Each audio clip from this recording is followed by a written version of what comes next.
ஒரு பல ஆண்டுகளாக மைக்ரோ கிரீன்ஸ் என்பது ஆரோக்கிய ஆர்வலர்கள், சமையல் கலைஞர்கள் மற்றும் நகர்ப்புற விவசாயிகளுக்கு மட்டுமே தெரிந்த ஒரு குறிப்பிட்ட தயாரிப்பாகவே பார்க்கப்பட்டது. ஆனால் இப்போது ஒரு முக்கியமான மாற்றம் நிகழ்ந்துள்ளது. தமிழ்நாடு அரசு தனது வேளாண் பட்ஜெட்டின் ஒரு பகுதியாக தமிழ்நாடு மைக்ரோ கிரீன்ஸ் திட்டத்தை அறிவித்துள்ளது.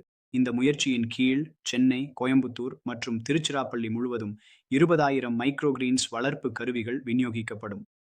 ஒவ்வொரு கருவியிலும் விதைகள், நாற்று தட்டுகள், கோகோபீட் கட்டிகள், ஒரு கை தெளிப்பான் மற்றும் வளர்ப்பு வழிமுறைகள் இருக்கும். இந்த இளம், சத்துக்கள் நிறைந்த கீரைகளின் சாகுபடியை ஊக்குவிக்க அரசு 1,20,00,000 ரூபாய் ஒதுக்கியுள்ளது. ஆனால் இந்த அறிவிப்பு விநியோகிக்கப்படும் கருவிகளை விட முக்கியமானது. இது மைக்ரோ கிரீன்ஸுக்கு அதிகாரப்பூர்வ அங்கீகாரம் தருகிறது. இது ஆரோக்கிய உணர்வுள்ள நுகர்வோரிடமிருந்து ஆயிரக்கணக்கான சாதாரண வீடுகளுக்கு இந்த உரையாடலை கொண்டு செல்கிறது. இது ஒரு ஆரம்பம் மட்டுமே. தமிழ்நாட்டுல ஒரு முற்போக்கான படி தொடங்கும்போது, அதன் தாக்கம் ஒரு மாநிலத்திற்குள் மட்டும் இருக்க வேண்டிய அவசியமில்லை. இது கர்நாடகா, கேரளா, ஆந்திர பிரதேசம், தெலுங்கானா மற்றும் இறுதியில் இந்தியாவின் பிற பகுதிகளிலும் அதிக விழிப்புணர்வை ஏற்படுத்தும். மைக்ரோ கிரீன்ஸ் என்றால் என்ன?